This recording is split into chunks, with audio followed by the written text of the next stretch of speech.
Jesus was sent to Pilate first thing in the morning, on the day that the Passover was to reach its climax. Standing before Pilate, the charge against Jesus changes from blasphemy to insurrection against Rome. Pilate was certainly a shrewd operator. He would not want to execute a popular figure and cause a riot. But surrounded by those sympathetic to the temple authorities, it becomes clear there is no support for Jesus. Pilate now realizes he can kill this man, retain his authority, and keep the chief priests happy. Pilate is satisfied, and he washes his hands of blame. All it took was the execution of one Jewish peasant. Crucifixion victims were often mocked before and during the execution. The mocking of Jesus began with the Jewish council. Pilate's troops also mocked Jesus, clothing him in a robe, beating him with a reed, and placing a crown of thorns on his head.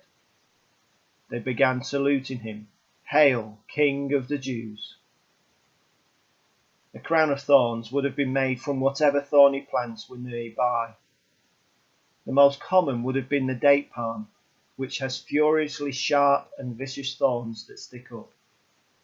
This would have been the same palm branches that people had waved only 5 days before, heralding the arrival of Jesus into Jerusalem. The flogging given to Jesus would have been utterly brutal, designed to remove the flesh of the victim. It would have been harsh and it would have been unrelenting. It is also likely to have been motivated by a deep hatred. The Roman soldiers who beat Jesus so furiously that he would barely be able to walk in a short while would not have been Latin-speaking Italians. The soldiers in Judea would have been locals, but not Jewish, as Sabbath rules meant Jews did not serve in the Roman army. Instead, these locals would mostly have been from Samaria, as the Samaritans were not exempt from military service. And the Samaritans hated the Jews.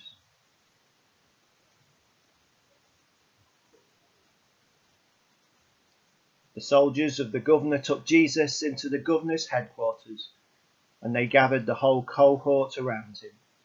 They stripped him and put a scarlet robe on him, and after twisting some thorns into a crown, they put it on his head. They put a reed in his right hand and knelt before him and mocked him, saying, "Hail, King of the Jews!" They spat on him and took the reed and struck him on the head.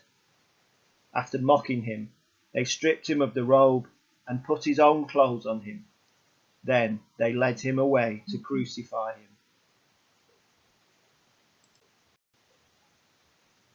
After the flogging, the victim of crucifixion had the crossbeam strapped to his arms and shoulders. He was then led out to the place of execution. It was likely only a few hundred meters from Pilate's palace, south to the place where Jesus was to be killed.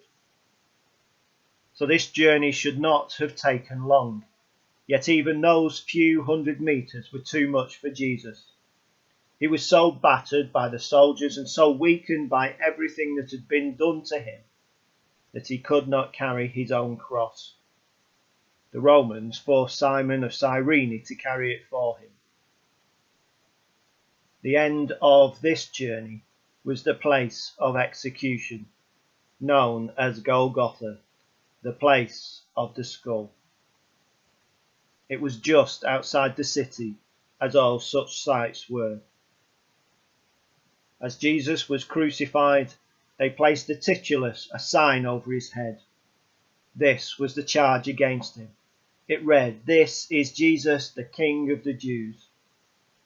Perhaps Pilate was mocking the temple authorities, but he was also presenting a stark warning to anyone present what happened when people were accused of standing up to Rome. This was an act of imperial terror.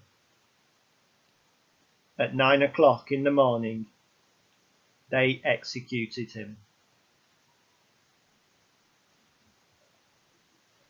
As they went out, they came upon a man from Cyrene named Simon. They compelled this man to carry his cross. And when they came to a place called Golgotha, which means place of the skull, they offered him wine to drink mixed with gall. But when he tasted it, he would not drink it. And when they had crucified him, they divided his clothes among themselves by casting lots.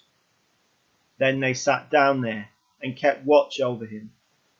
Over his head they put the charge against him, which read, "This is Jesus, the King of the Jews."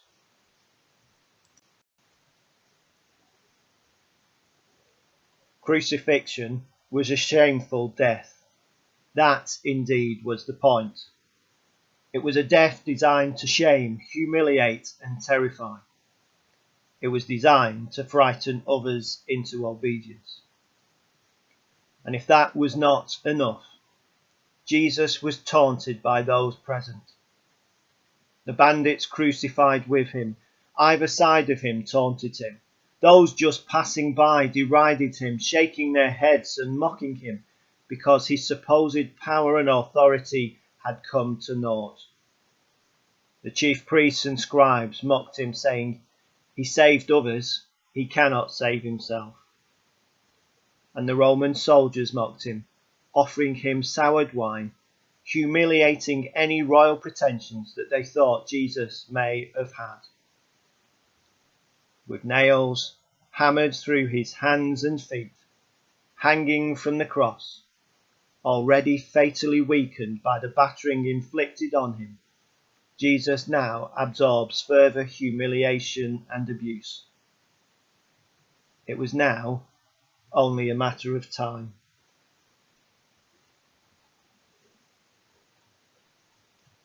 Then 2 bandits were crucified with him, one on his right and one on his left. Those who passed by derided him, shaking their heads and saying, "You who would destroy the temple and build it in 3 days, save yourself. If you are the Son of God, come down from the cross." In the same way, the chief priests also, along with the scribes and elders, were mocking him, saying, "He saved others, he cannot save himself. He is the King of Israel. Let him come down from the cross now, and we will believe in him. He trusts in God. Let God deliver him now, if he wants to. For he said, 'I am God's son.'" The bandits who were crucified with him also taunted him in the same way.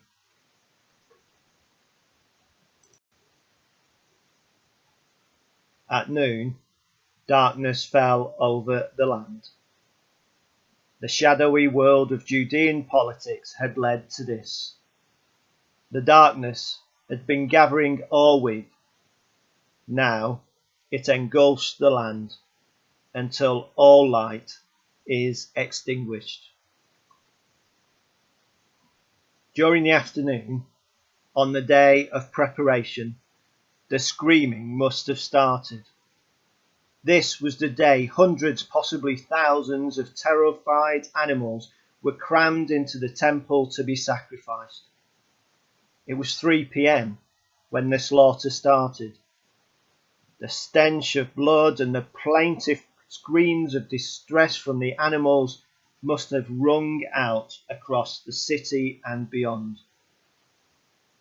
At Golgotha, just across the city, the sounds and the smells must have been all too apparent. But there, at the place of execution, at 3 p.m, the screaming was about to end. In his native Arabic, Jesus cried out, "Eli, Eli, lema sabachthani." My God, why have you forsaken me?" It is a cry of utter isolation and desolation. The words come from Psalm 22. No longer does Jesus call his Father Abba. In this moment of utter despair, Jesus expresses abandonment. And yet, he utters this prayer. And prayer always implies the hope that someone, despite appearances, is listening. From noon on, darkness came over the whole land until 3 in the afternoon. And about 3 o'clock, Jesus cried out in a loud voice, Eli, Eli, lema sabachthani. That is, my God, why have you forsaken me? When some of the bystanders heard it, they said, This man is calling Elijah. At once one of them ran and got a sponge, filled it with sour wine, put it on a stick, and gave it to him to drink. But the other said, Wait, let us see whether Elijah will come to save him. Then Jesus cried again with a loud voice and breathed his last.